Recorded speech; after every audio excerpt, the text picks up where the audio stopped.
Boom, have no fear. The I Am Rapaport Stereo Podcast is here. Biggity boom, have no fear. The I Am Rapaport Stereo Podcast is here. On today's brand new banging I Am Rapaport Stereo Podcast, I got a great true romance, stand-up comedy, and my first ever acting job story for you. Plus, I need help. I need a nickname that transcends for Candace Owens. I can't come up with a great nickname that's at least PG or PG-13. I know you're going to say the C word, the see you next Tuesday, Candace. That's too obvious. I need some help with that. And we're heading into almost 2 years since the hostages have been in captivity in Israel. Got to talk about that because it has been a brutal last week. All that and more in a high-flying, fully disruptive, museum quality I Am Rapaport Stereo Podcast coming up right now. Miles Jordan, a.k.a. the Bleach Brothers, a.k.a. the Dust Brothers. Start this puppy off with something real nice. Start this puppy off with something real loud. But most importantly, start this I Am Rapaport Stereo Podcast off with something real funky. I Am Rapaport Podcast. Boom, have no fear. The I Am Rapaport Stereo Podcast is here. Biggity boom, have no fear. The I Am Rapaport Stereo Podcast is in the place to be. Welcome to the Iron Dome of Disruption. Welcome to the Ziggity Zone of Disruption. I Am Rapaport Stereo Podcast coming live and direct from New York City. It is August 2025. Crazy. We are in August 2025, the second and last month of summer. Hope everybody's having a fantastic summer. Summer madness. A lot of summer sadness. A lot of summer gladness. I hope you're enjoying your summer. Hope everybody's feeling real safe. Hope everybody's feeling real sane. Hope everybody is feeling super duper disruptive. I know I am. Oh, yes, I know I am. I Am Rapaport Stereo Podcast. If you've never listened to the I Am Rapaport Stereo Podcast, welcome. If you're only listening to the I Am Rapaport Stereo Podcast, you could subscribe, rate, and review. Subscribe, rate, and review if you've never subscribed, rated, or reviewed. And if you're watching the I Am Rapaport Stereo Podcast on YouTube, you can watch the I Am Rapaport Stereo Podcast on YouTube. Leave a question. Leave a comment. Leave a request. You got something you want me to talk about, something you don't want me to talk about, something you want me to talk more about, something you want me to talk less about, let me know. Leave a comment. I Am Rapaport Stereo Podcast, world's most disruptive podcast. Oh, man, I had a good trip to LA. I was in Los Angeles. Shout out to everybody who listens to the podcast, who came to see me at the Improv. Met a couple of hard body karate fans. Listen, if I'm ever doing a show in your city, all you have to do is say dingo.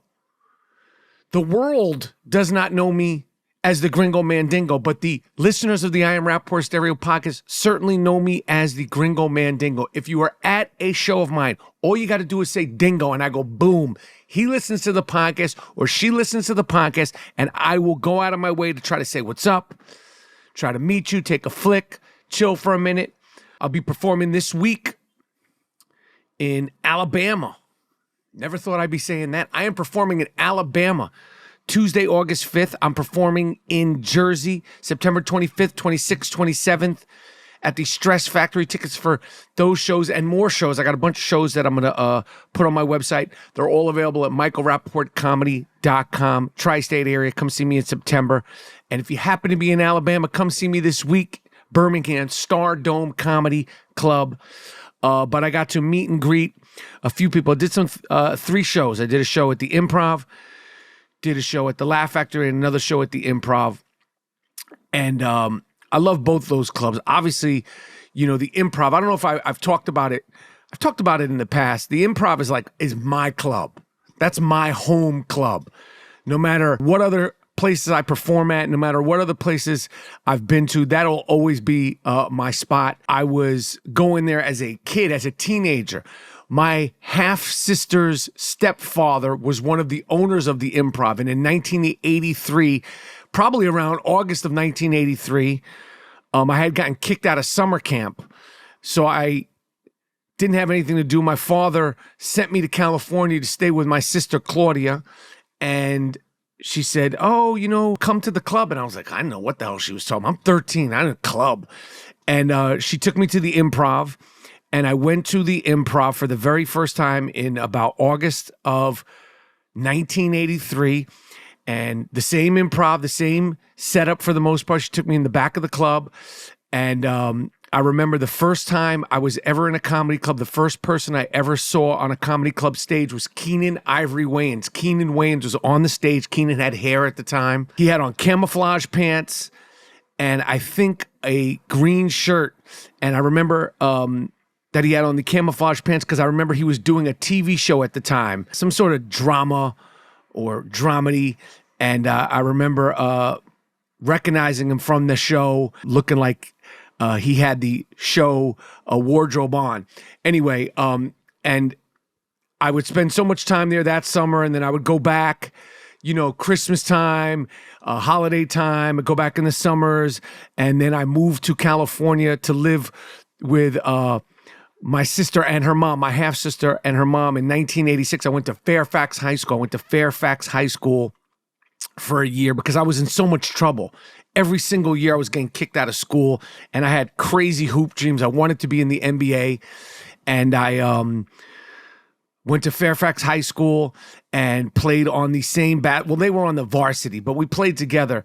Sean Higgins, who played at Michigan, their championship team. Chris Mills, who had a great career in the NBA. They were in the school and we played. Those are my guys. Played with them all the time and the rest of the basketball team. And would still always go around the Improv, and I would see everybody performing there, everybody performing in the 80s at the Improv. I mean, when I say everybody, I mean Jay Leno, young Jerry Seinfeld, Larry David when he had the hair, Joan Rivers. I mean, Eddie Murphy would come in there. I never saw Eddie Murphy on the stage. Every single time that Eddie Murphy was performing at the OG original Improv on Melrose, I would somehow miss it. And I'd hear about the next day, and I'd be like, because Eddie Murphy was 1985, 86, Eddie Murphy was the dude. And there were no other dudes. It was just Eddie Murphy. You talk like a rock star. It was like Michael Jackson, Madonna, Bruce Springsteen, Billy Joel, Eddie Murphy. Like he was literally in that category. Like those were all singers. And then it was Eddie Murphy. He was that big of a ginormous star at the time. Like I said, I saw Jay Leno, Gary Shandling would be in there, Robert Townsend, who obviously went on to direct Hollywood Shuffle, Arsenio Hall, who I've talked about a lot on the podcast, and he babysat me. And Arsenio Hall, I told the story before, but Arsenio Hall babysat me. It wasn't a baby, it was like 13, 14 years old, but he took me to a Laker game. I went to a Laker game in 1980. Might have been 1983, that winter when I came back. He was good friends with Magic Johnson. When he did the Arsenio Hall show, Magic Johnson, he'd come on the show all the time. And he took me to the old Forum. Arsenio Hall took me to the old Forum. And I was with Jerry Buss before the game. And we were like in the Forum Club. And we were at a dinner. And literally Muhammad Ali was eating next to me. I was eating dinner with Muhammad Ali. I was bugging. I was out of my mind. And we watched the game, and then after the game, went in the locker room. He took me in the locker room, and I met Magic Johnson, met Baron Scott, met Kareem. Well, Kareem was, kind of to himself, but, I was like in there, the old Forum, with like the caged lockers that you see like in all the highlights. I was in there. It was crazy. Anyway, I started doing comedy. I came back to California in 89. I started doing comedy, and when I started actually doing comedy in 1989, they would put up like, nobodies, they'd throw them up there, like different people and stuff like that. And I did 5 minutes, and then I did 10 minutes. And then a couple of times after I my first few times I was doing comedy, I was on stage and they were giving me like 8 minutes or, I don't know, 7 minutes. I don't remember what the time was. It was 10 minutes or some shit. Like I had no act. I just would talk a lot of. And the casting director for a TV show called China Beach, John Levy, his name was John Levy. He was there with his son, and his son was like, you should put that guy on China Beach. He's funny. And then I had an agent at the time. I got an agent. It doesn't matter. I could tell you how I got an agent another time. But anyway, China Beach was a big show on ABC. It was a big show. It was like a procedure show. It was kind of like ER. It took place in a Vietnam hospital. This is 1989 or this is 1990. So it was like an ER show. You remember the ER with George Clooney and Noah Wyle. And I got called in to do an audition for China Beach. It was my second audition, the second audition I ever did. And it was like 12 lines on China Beach. And I got called in because the casting director, like I said, saw me doing comedy. And I went and auditioned at Warner Brothers, which was like, yo, you're going on the Warner Brothers lot to do an audition. Like, I'm gonna be a star. Like, you don't know, I'm like bugging, like I'm tripping. I'm walking in Warner Brothers and you're seeing like the signs and the posters and, you know, Batman and Jack Nicholson posters. And I remember and all that. And I wound up getting the part on China Beach, which was starring Dana Delaney at the time, actress Dana Delaney. And it was a big show. And I was like, that's it. I'm a fucking actor. I'm going to be an actor. And that is it. And I cried when I got the part for China Beach. I literally cried when I got the part for China Beach. I could not believe it. I was so relieved that I finally found something that I might be good at.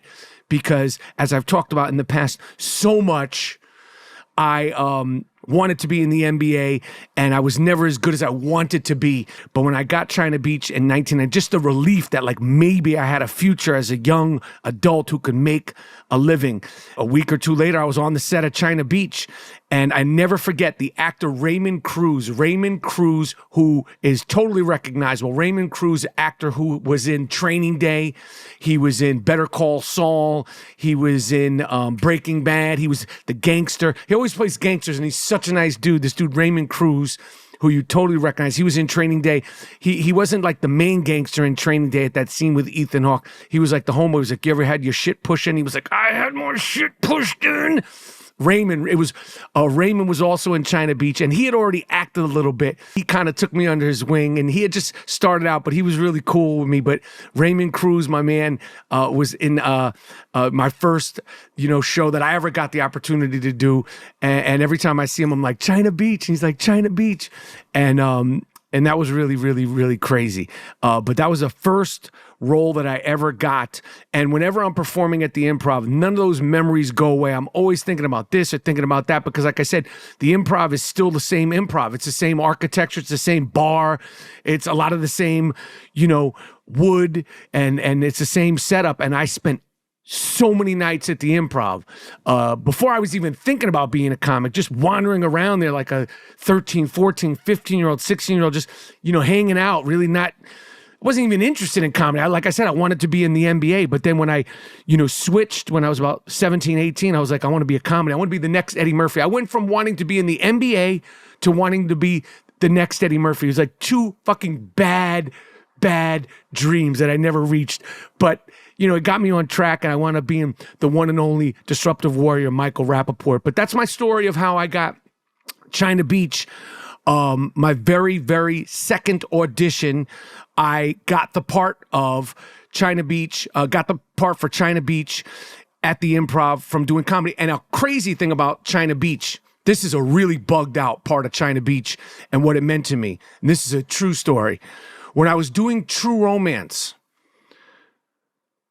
which I believe was co-produced or co-financed by Warner Brothers. I know it wasn't a complete Warner Brothers film, but it was like co-financed or co-produced by Warner Brothers. We were shooting the scene when I got the part, Dick Ritchie got the part in True Romance to be on TJ Hooker. It was Brad Pitt, Christian Slater. Is Patricia Arquette in that scene? I think she's in that scene, but I know it's Brad Pitt, Christian Slater. Pretty sure Patricia Arquette is in the scene. We're on the set. And, there's all these movie posters on the set for the apartment of Dick Ritchie and Floyd. And in between takes, I'm sifting through like the set, and there's like scripts and all that stuff. And I see scripts for China Beach. And I'm shooting the scene in True Romance where Dick Ritchie gets his first part for TJ Hooker, and God is my witness, I'm seeing stacks of scripts for China Beach, and I'm going through them, and I found my script for my episode of China Beach while we were shooting that scene in True Romance. And I remember showing it to Tony Scott, and Tony Scott, may his memory be a blessing, was such a great director and so encouraging to me. And got such a kick out of all the shit that I didn't know what I was doing, but he was so like, keep doing that, don't do that, keep asking. Yeah, I remember he kept saying, keep asking questions, kid. And he had his accent, keep asking questions, kid. And it was so encouraging as a young actor. But I remember I was like, yo, this is the episode of China Beach that I did my first role that I ever got, which was crazy because I was playing Dick Ritchie and it was like his first role that he ever got in TJ Hooker. But I'll never, ever, ever forget that. I'll never, ever forget those times and those memories and those opportunities because it's like when I see that guy, Raymond Cruz, the actor Raymond Cruz, who I mentioned, you know, it's like we went through something together. Although it wasn't his first thing, it's like you remember those special times when you're first starting out, when you're starting to accomplish your dreams and your goals. They're so vivid and so rich. And there was no cameras, there's no selfies, there's no, you know, yo, I'm on the set, just like etched in your brain, things you can never forget. What else is going on? I was thinking earlier, I'm trying to come up with the great nickname for Candace Owens. You know, I'm iconic for my nicknames. Obviously, Dick Stain Donald Trump, Pig Dick Donald Trump, LeBron Blames. So many great nicknames. I'm forgetting a few. I am for Cadaver Joe Biden. That's one of my favorites. Smoking Joe Biden, also a good one. I know I'm forgetting a few other nicknames. I've come up with a few dandies.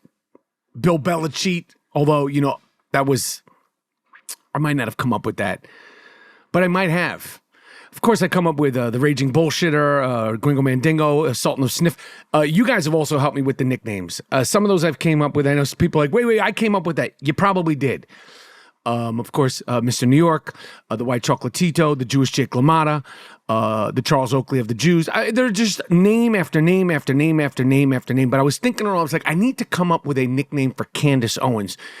And obviously, the first thing that came to mind was Cunty Candace Owens. But you can't use that. That doesn't have any crossover appeal. It doesn't have a curbside appeal.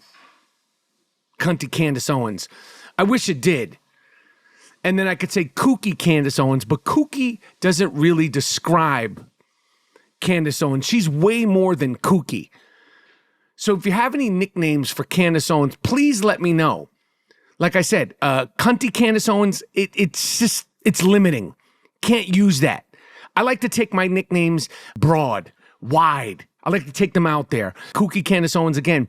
I think Candace Owens, she's definitely kooky, but that's like, you know, like I put that in the top 20 things that I think about Candace Owens. But Candace Owens, who again, if you have any nicknames, let me know. She finally had her wet dream interview opportunity.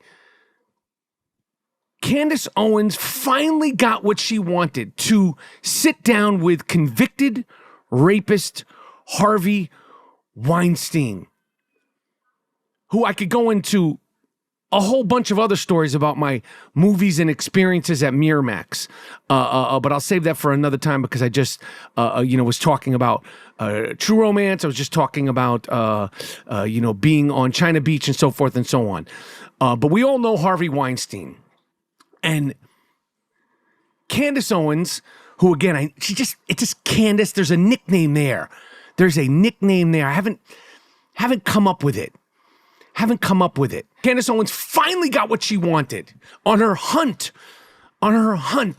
for all things Jewish, to bring every single Jew, Zionist, and Israel to their knees. She got to interview Harvey Weinstein from jail, convicted rapist, convicted, certified piece of shit Harvey Weinstein, who, don't get it twisted, during his reign at Miramax, he was the head of the head of the head of the head of all the Jews in Hollywood. If there's any Jew in Hollywood that ran Hollywood, it was Harvey fucking Weinstein. And this fucking dog, this little rat, Candace Owens, do you have any idea the disrespect that Harvey Weinstein would have treated you with if he had an opportunity to treat you with that disrespect during his run as president of Miramax? Candace Owens, do you have any idea the type of piece of shit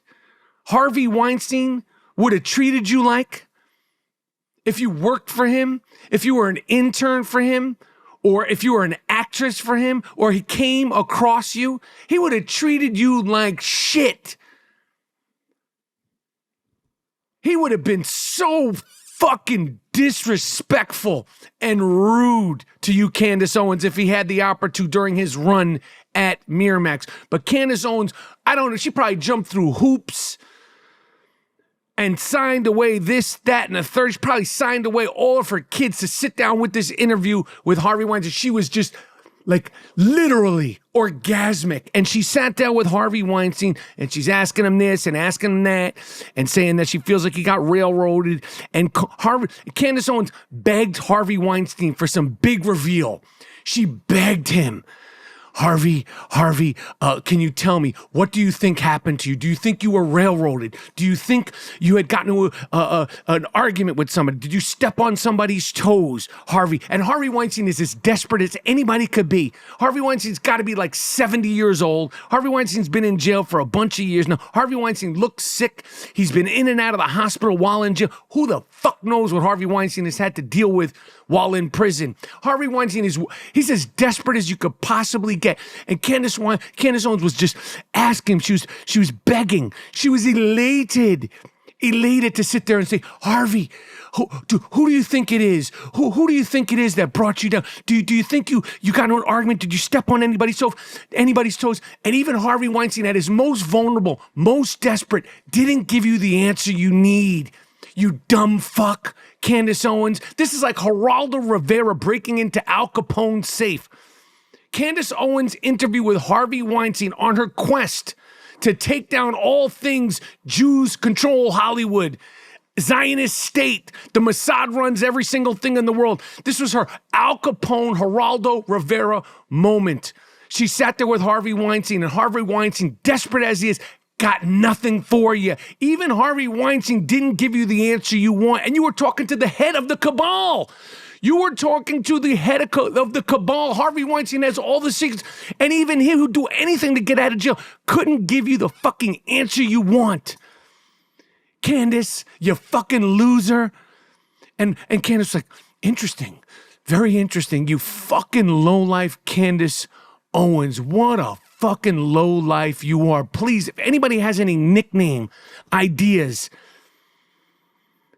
that I could bring to the mainstream, please let me know, because I haven't come up with that certain special nickname that really captures what a low-life, miserable, no-good, two-bit piece of shit Candace Owens is. You are a no-good, low-life, miserable. I was laughing while she's like, Harvey, do you think, what do you got? Harvey would do anything to get out of prison. And even Harvey Weinstein didn't give you the answers you want. Candace Owens, you fucking creep, you. Creepy Candace Owens. Still doesn't, creepy, kooky Candace Owens. That's still, creepy, I'd put like top 15 things that Candace Owens is.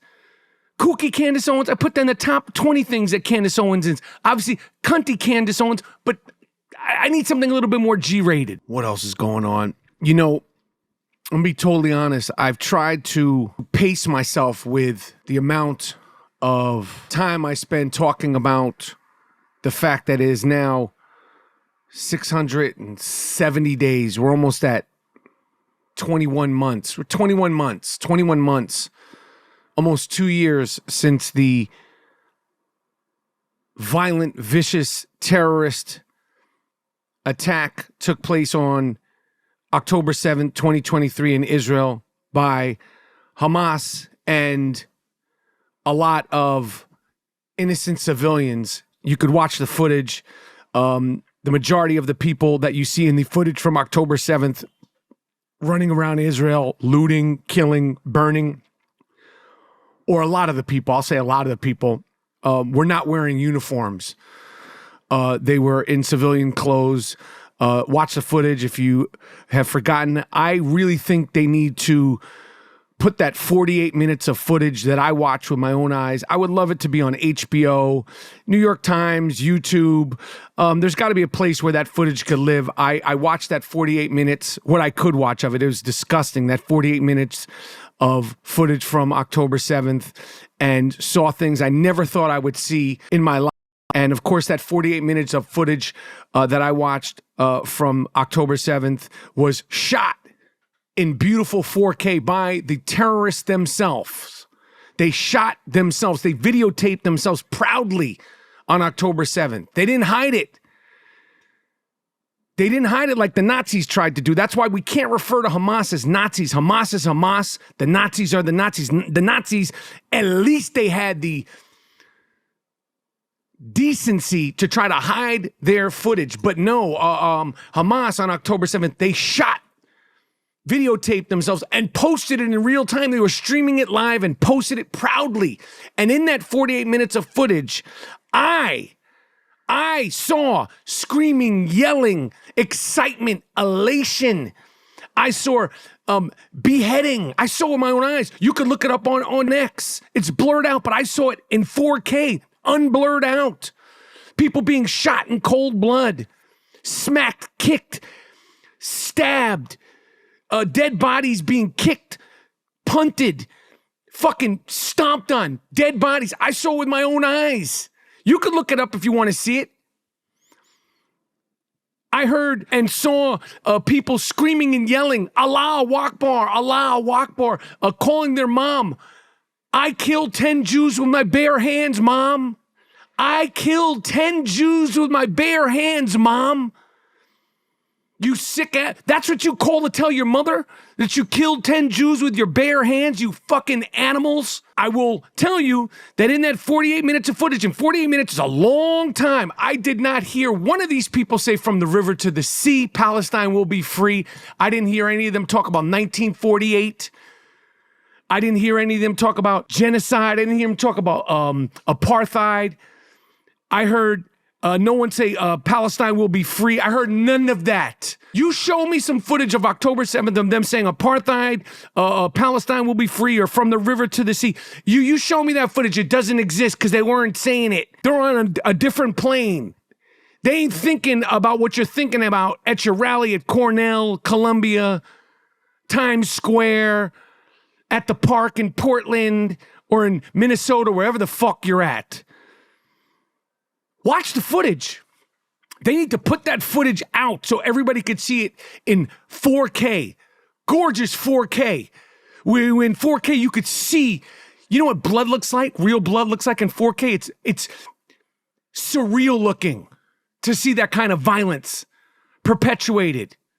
But they shot that footage themselves on October 7th, and they put it out in real time. They streamed it live. They put it out as it was happening, proudly, like it was their student film that they were showing their professor. Or it was like the Sundance Film Festival. It was the Slaughter Jew Film Festival. They put it out. They were so elated and proud of what they were doing, what they were showing the world on October 7th. And we're now 21 months later, and there has been so many pieces of fake news that have been retracted and retracted and retracted. And I'm going to tell you something, and I'm going to say this. Israel is not perfect.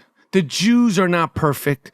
Israel is not a perfect state. The United States of America is not perfect. New York City, where I am right now, it is not perfect. I am not perfect. Wherever you live is not perfect. Your government isn't perfect. Canadian government isn't perfect. Whatever state you're from isn't perfect. Your mom's not perfect. Your father's not perfect. My mother's not perfect. My father is not perfect. My wife isn't perfect. Sorry, babe.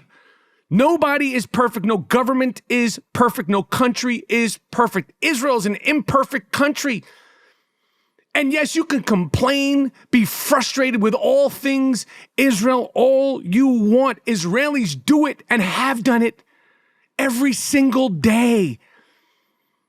Israelis have been protesting the government of Israel for years in droves. Thousands and thousands and thousands and thousands and thousands and thousands of people come out and have come out and are going to continue to come out because it's a democracy. What's not a democracy is Gaza. Gaza's not a democracy. It's a terrorist-ran state. No one argues that. And somehow, some way, this week, when, like I said, I'm trying to pace myself. I'm trying to make sure I diversify what I share on the podcast. I'm trying to diversify what I download and my intake, because it's been so hard. It's been so frustrating. It's been so demoralizing. It's been so overwhelming. It's been so surreal to look and see that 21 months later, 670 days, almost 2 years later, there are still 50 hostages in Gaza. And of course, this is a war. It's messy. Israel has fucked up. There has been mistakes made. There has been investigations. There have been prices that have been paid for soldiers who have broken conduct and so forth and so on. But Israel has gone and done every single thing they could possibly do to try to fight this war that we did not want, that Israel did not want, that the Jews did not want, that the world did not want, as humanely as possible. They've done every single thing they possibly can to be perfect. And I'll tell you something, the Jews are chosen. We, the Jewish people, are chosen. I know, a lot of people get upset when I say that. It's in the Torah. I didn't make this shit up. If I made it up, you think I would be podcasting right now? If I was this brilliant to be the one that said the Jews are chosen, you think I would be podcasting right now? I'd be sitting, owning buildings somewhere. It's in the fucking Torah. The Jews are the chosen people. I didn't make it up. There's plenty of other people, namely Hashem, that you could take it up with. The Jews are chosen, but we're not perfect. No one ever said the Jews are perfect. Most importantly, the Jews never said that we are perfect. Why we are held to unattainable standards of perfection more than any other race, religion, in the history of race religions is beyond me. We're chosen, but we're not perfect. We'll be the first to tell you, we ain't perfect. Israel ain't perfect. And we never said we were, and Israel never said it was. But like I said, I have been trying to pace myself. I think everybody's trying to pace themselves. But it is like the ginormous elephant in the room that 50 hostages are still in captivity. 50 hostages are still in captivity. We are at 21 months. It is almost 2 years. October 7th, 2025 is right around the corner. Unless there's a fucking miracle, these hostages are going to still be in there 2 years later. And the amount of heartbreak, frustration, the amount of true blue terror, the amount of anxiety that Israel has been put through. And again, I'll say this again, Israel is not perfect. Israel has not fought this war perfectly. They know it. They say it. They take accountability. They've done everything they can to try to fight this war as humanely as possible. It's war. The fuck do you think happens when in the NFL? Offense, defense, in the trenches. You think it's all hunky-dory? It ain't. What do you think war's like? It's messy. It's dirty. It's horrible. Israel didn't start this war, but we're heading into 21 months. There are 50 hostages, 2 of whom are American, 50 hostages. And in the last 2 weeks, there has been so much fake news, mainly from the New York Times. The New York Times, close. How is the New York Times the most well-known name in news? When you think of Nike, you think of sneakers. You think of Coca-Cola, you think of soda. You think of news, you think of the New York Times. This is the brand of the New York Times is well known as any other brand in all of the branded market, all of brands, certainly in news. New York Times they got a font. They got their own fucking font. Shut that fucking shithole down. And when Trump said New York Times, the failing New York Times, fake news, New York Times, I was like, this guy's a player hater. I was uninformed. I woke up. I'm fully woke. I am fully woke. Trump was right. The New York Times is fake shit, dog shit, biased bullshit news. I want somebody to let me know how many retractions How many retractions has the New York Times made in regards to crimes perpetuated by Israel and the IDF since October 7th? Someone please let me know. How many retractions has the New York Times made? And then let me know how many retractions has the New York Times made about crimes, rapes, arsons, murders, kidnapping that the New York Times has made regarding Hamas. Let me know. Someone please let me know. There's got to be a way to fact check that. I don't fact check at the I AM Rapaport Stereo podcast. I'm not going to go into the details of all the food and the hunger issues. Israel has not been perfect. They know that they have taken responsibility. But the UN, the world, the United States. Remember when Biden set up that fucking dock, that port? I think it was $365 million. Everybody has gone out of their way to try to feed the people, the innocent people of Gaza. The United States has. Israel has. The UN has. The UN sucks. Talk about another failing. These are two buildings in New York. The New York Times building and the UN should be shut down. Shut those fucking piss-hole, corrupt buildings down. It would be so great. The New York Times practice facility.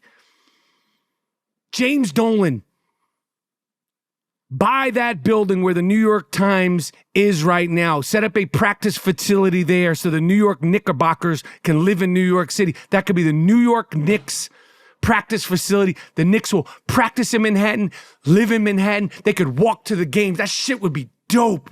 Or do it at the UN. You can open up a hockey New York Rangers / New York Knicks practice facility at the UN. They need to close the UN. They need to close the New York Times. These are corrupt, rotten to the core places. But there has been so much misinformation, false information, skewed. When the entire world has tried to feed humanely the innocent civilians of Gaza. And for some reason, and it's everybody's fault. Let's just say it's everybody's fault. It's Israel's fault. It's the United States' fault. It's London's fault. It's France's fault. It's Canada's fault. It's everybody's fault. There's some reason they can't get fed properly and consistently. When there's this whole fake starvation, intentional starvation narrative being put out and retracted, put out and then retracted, but the damage is already done. You put it out, you retract it, the damage is already done. And you're putting Jews and Zionists in harm's way. Because if Jews and Zionists support an apartheid, a genocidal state like Israel, who's starving people, what do you think happens when the world sees Jews and Zionists in real life? You're putting Jews, you're putting Zionists in harm's fucking way. New York Times, CNN, and the rest of you fake news fucks you. But they have the audacity. Hamas this week had the audacity when this whole narrative is pumped up to the gills. It's at the peak. This starvation, Israel is starving the people of Gaza. This narrative couldn't be at a better, bigger point than right now. And this just goes to show how devious and devilish and vicious and brilliant the Hamas propaganda PR people are. When the starvation narrative is at an all-time high, what do? They put out videos of 2 hostages that have been in captivity for 660 plus days, actually starving. The whole world is going, Israel is starving the people of Gaza. And Hamas goes, really? This is great. Now we're going to show you that we're starving your hostages. They put out a video of hostages that are emaciated. And nobody gives a shit. Is it on the front page of the New York Times? Fuck no. Will it be in the New York Times? It'll find its way in there. It's not on the front page. Will it be on every single Instagram page? Fuck no. Except for by us, the Jews and the Zionists and the righteous people. This just goes to show how sick these people are. And you, whoever falls for it, you're so fucking dumb. You're so fucking dumb. The narrative that Israel is starving people is at a peak. And Hamas goes, you know what we're going to do? We're going to put out a video of us actually starving Israel's hostages. And nobody's going to say shit. Israel has lost the PR war. The Jews have lost the PR war. It's been a slaughter. It has been a slaughter. We have gotten our asses kicked in this PR war. We are fighting against the bottom of the bottom. These animals don't think life starts until they die. How can you fight people like that? They don't think life starts until they die, where they're going to get 72 versions. This is who we're fighting. They're waiting to go because life doesn't start until the afterlife. So we're dealing with here. But I know that you're feeling crazy. I know I'm feeling crazy. You probably are going crazy because I feel like I'm going crazy. And I've only gone through a smidge of what so many people have gone through who are living in Israel, the hostages, the survivors, the hostage friends, the hostage families, the IDF, the wounded, the worried. But we can't. We can't give in. We have to continue to stay sane. We have to continue to stay focused. We have to continue to stay centered. We have to continue to stay Jewish. We have to continue to stay loud and proud. And I said this before, a rabbi told me one of the things that stuck with me the most in the last 2 years, since I've gotten closer and more in touch, more in tuned with what it means to be a Jew. He said, being Jewish is a participation sport. You can't do it from the sidelines. And sometimes it's like, oh, another holiday. Oh, another Shabbat. Oh, another service. It's worth it. Torah every day, it's worth it. Rapping tefillin every day, it's worth it. I don't care how you do it, and I ain't no expert. I don't claim to be an expert. I'm new to learning and understanding all this, but being Jewish is a participation sport. You got to be in it. You got to be in it to win it. And the more you participate, the more it gives back to you. Do not let them dim our light. We're not going anywhere. The Jews are not going anywhere. Israel is not going anywhere. I'm Israel Chai. I love you. Anyway, I'm done. Miles Jordan, a.k.a. the Bleach Brothers, a.k.a. the Dust Brothers. Take me at it with something real nice. Take me at it with something real loud. But most importantly, take me out of here with something. I Am Rapaport Stereo Podcast. I'm out. I Am Rapaport Podcast.